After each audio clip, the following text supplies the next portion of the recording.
अक्सर diabetic patient हमारे पास जब आते हैं जब या तो उनकी आंख में ब्लीडिंग हो जाए या अचानक से जब रोशनी उनकी चली जाए तो वो डॉक्टर के पास दिखाने आते हैं। और ये बड़ा एक अजीब सी स्टेज होती है, बिकॉज जब आपकी रोशनी अचानक से चली गई और आंख में ब्लीडिंग हो गई तो आप फिर एंड स्टेज डायबिटिक रेटिनोपैथी से सफ़र कर रहे हैं। यानी कि अब हम पर्दे पे जो शुगर का असर आ रहा है उसके अंतिम पड़ाव पर हैं।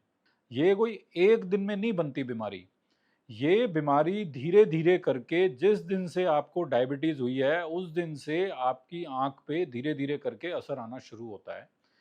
और वो कई सालों की अनकंट्रोल्ड डायबिटीज के बाद वो हम इस स्टेज पे पहुंचते हैं कि आंख के अंदर ब्लीडिंग हो गई या पर्दे के ऊपर खिंचाव हो गया। तो अब इसमें होता क्या है कि जब पेशेंट को डायबिटीज होती है या शुगर होती है तो ये शुगर जो आंख की बारीक खून की नाड़ियां हैं उनके ऊपर धीरे धीरे करके असर डालना शुरू करती है। और जब ये असर डालती है तो इसमें क्या होता है, कई बार ये खून की नाड़ियां ब्लॉक होनी शुरू हो जाती हैं, बंद होनी शुरू हो जाती हैं। तो जिस जिस हिस्से से ये खून की नाड़ियां बंद होने लगती हैं वहां पर एक बॉडी का रिस्पॉन्स आता है कि भाई हमें इस हिस्से के अंदर ब्लड सप्लाई नहीं मिल रही। और शरीर जो है, जो आंख है आपकी, वहां पे नई खून की नाड़ियां बनानी शुरू करता है। अब जो ये नई खून की नाड़ियां हैं ये नॉर्मल नहीं होती, ये बड़ी फ्रेजाइल, कमजोर होती हैं और बहुत बारीक होती हैं। और इनका बर्स्ट होने का या फटने का काफी रिस्क रहता है। अब जब ये नई खून की नाड़ियां बर्स्ट हो जाती हैं, फट जाती हैं, तो इनमें से ब्लीडिंग होती है। और वही ब्लड आंख के अंदर भरना शुरू हो जाता है और पेशेंट को अचानक से नज़र कम हो जाती है, या उसको लगता है कि काले काले धागे से, धब्बे से, बड़े बड़े ब्लॉब से आंख के आगे घूम रहे हैं। अगर ये इस स्टेज पे भी ट्रीटमेंट ना मिले तो कई बार ये नई खून की नाड़ियां पर्दे के ऊपर चिपकना शुरू हो जाती हैं और पर्दे के ऊपर खिंचाव डालती हैं, जिससे पर्दा अपनी जगह से लिफ्ट होना शुरू हो जाता है।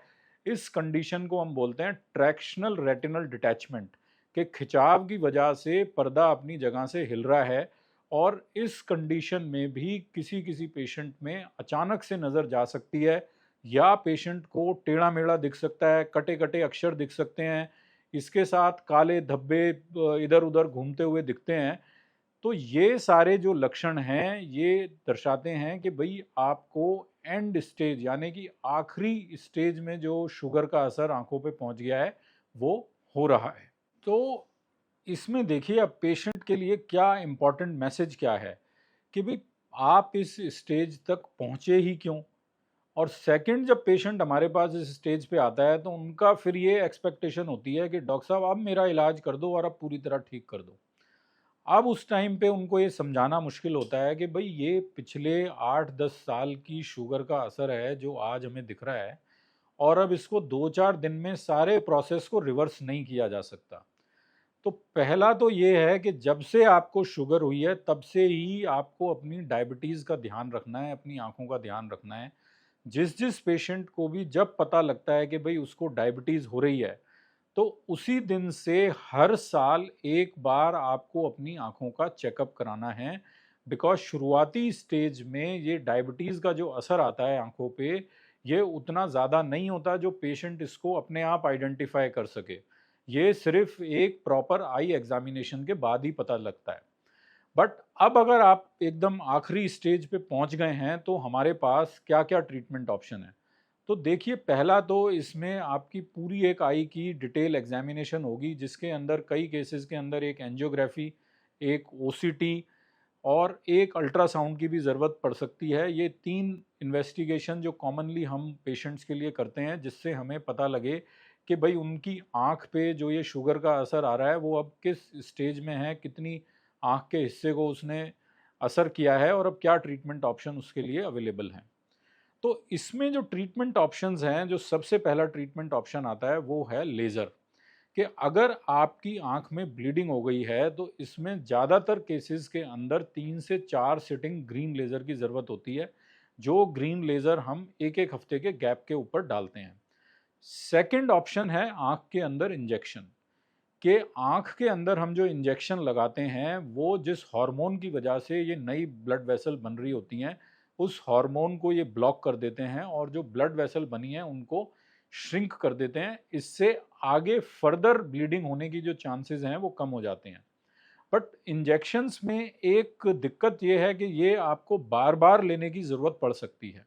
बट पेशेंट्स को ये जानना ज़रूरी है कि भाई बार बार तो लेना पड़ता है, लेकिन कम से कम इस ट्रीटमेंट से आपकी रोशनी को बचाने में तो मदद मिलती है।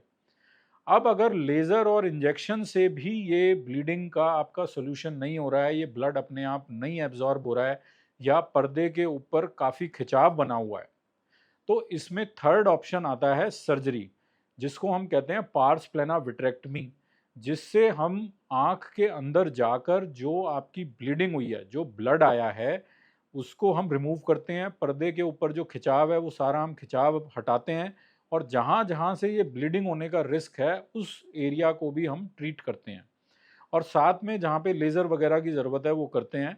सर्जरी के टाइम पे या सर्जरी के बाद काफ़ी केसेस के अंदर हमको आँख के अंदर गैस या सिलिकॉन ऑयल फिल करने की ज़रूरत होती है, और ये जो ऑयल वगैरह है ये उन्हीं केसेस में ज़्यादा ज़रूरत होती है जहाँ पे बीमारी बहुत ज़्यादा कॉम्प्लिकेटेड हो जाए और पेशेंट ने बहुत लेट स्टेज पर हमारे पास आकर ट्रीटमेंट लिया है। इम्पॉर्टेंट चीज़ ये है कि अगर आप इतनी लेट हमारे पास आएंगे ट्रीटमेंट के लिए, तो पेशेंट ये ना समझें कि ये बीमारी ट्रीटमेंट के बाद पूरी तरीके से रिवर्स हो जाएगी और एकदम उनको नॉर्मल नज़र मिल जाएगी। ट्रीटमेंट का सारा पर्पस ये है कि सबसे पहला कि इस बीमारी को हम वहीं पे स्टेबलाइज कर दें कि और फर्दर डाउन ना जाए। एक बार वो बीमारी वहाँ पर स्टेबलाइज हो गई, जिसको स्टेबलाइज करने के अंदर ही 3 से 4 महीने का टाइम लगता है, उसके बाद इसमें ग्रेजुअली थोड़ी बहुत नज़र इम्प्रूव होनी शुरू होती है। काफ़ी केसेस के अंदर जहाँ पे पीछे का जो बारीक नज़र का हिस्सा है, जो पीछे की ऑप्टिक नर्व है, जो हमारी आँख और ब्रेन को कनेक्ट करती है, अगर वो हेल्दी स्टेज में है तो रोशनी 80 टू 90% भी रिकवर हो जाती है, प्रोवाइडेड उस आदमी ने पिछले 8-10 साल में अपनी शुगर का ध्यान ठीक से रखा है। तो रोशनी कितनी आएगी ट्रीटमेंट के बाद, वो इस चीज़ पे डिपेंड करता है कि ओवर लॉन्ग टाइम पीरियड आपकी शुगर का कंट्रोल कितना अच्छा था और शुगर ने आपके पर्दे को किस तरीके से डैमेज किया है। तो जब डायबिटिक पेशेंट हमारे पास ट्रीटमेंट के लिए आते हैं, और ये जो सारी ट्रीटमेंट पॉसिबिलिटीज़ मैंने आपको बताई, इसके अलावा आपको अपनी शुगर का जो कंट्रोल है, जो ब्लड प्रेशर कंट्रोल है, और डायबिटीज़ के साथ जो एसोसिएटेड बीमारियां हैं, उनका भी पूरा ध्यान करना है। आपने शुरू में तो लापरवाही कर दी कि आप आए ही तब दिखाने जब आँख के अंदर ब्लीडिंग हो गई, उससे पहले आपने ना अपनी शरीर का ध्यान रखा, ना आपने अपनी आँखों का ध्यान रखा। तो इम्पॉर्टेंट मैसेज ये है कि भाई जिस दिन आपको डायबिटीज़ का पता लगे, उस दिन अपनी शुगर का पूरा कंट्रोल रखना है। साल में एक बार अपनी आँखों का चेकअप ज़रूर कराना है, और अगर आप इस एहतियात का पालन करते, अपनी आँखों का, अपने शरीर का ध्यान रखते, तो काफ़ी चांसेस हैं कि आप इस स्टेज तक पहुँचते ही नहीं कि जहाँ पे आँखों के अंदर ब्लीडिंग हो गई, रोशनी जाने का रिस्क हो गया। आप इस उसमें ना रहें कि भई हम डॉक्टर के पास जाएँगे, वो एक आध लेज़र करेगा, इंजेक्शन लगाएगा या ऑपरेशन करेगा, और पूरी की पूरी नज़र हमारी वापस आ जाएगी। ये डायबिटीज़ जो है एक दीमक की तरह बीमारी होती है, जो धीरे-धीरे, धीरे-धीरे करके आपके पर्दे को नुकसान पहुँचाती रहती है, और आप जब आते हैं हमारे पास, जब पर्दे के अंदर ब्लीडिंग हो गई या उसके अंदर 70 टू 80% डैमेज हो चुका है। क्योंकि आप अपने काम में इतने बिजी हो गए कि आपको अपने शरीर की देखने की या संभालने की टाइम ही नहीं मिला। तो डायबिटिक पेशेंट के लिए इम्पॉर्टेंट यही है कि साल में एक बार आपको अपनी आई का चेकअप ज़रूर कराना है, जिससे आप इस बीमारी से, और ये मैं एक आपको डराने के लिए नहीं बोल रहा, कि ये बीमारी आपको ब्लाइंड भी कर सकती है अगर इसका ट्रीटमेंट ना लें। तो ये आपके लिए एज अ प्रिवेंटिव, वो मैं बता रहा हूँ, आप इससे डरिए नहीं कि जी ब्लाइंड हो जाएंगे, लेकिन अगर आप एहतियात रखेंगे, चेकअप कराएंगे, तो इस बीमारी को काफ़ी हद तक हम कंट्रोल कर सकते हैं। Thank you very much.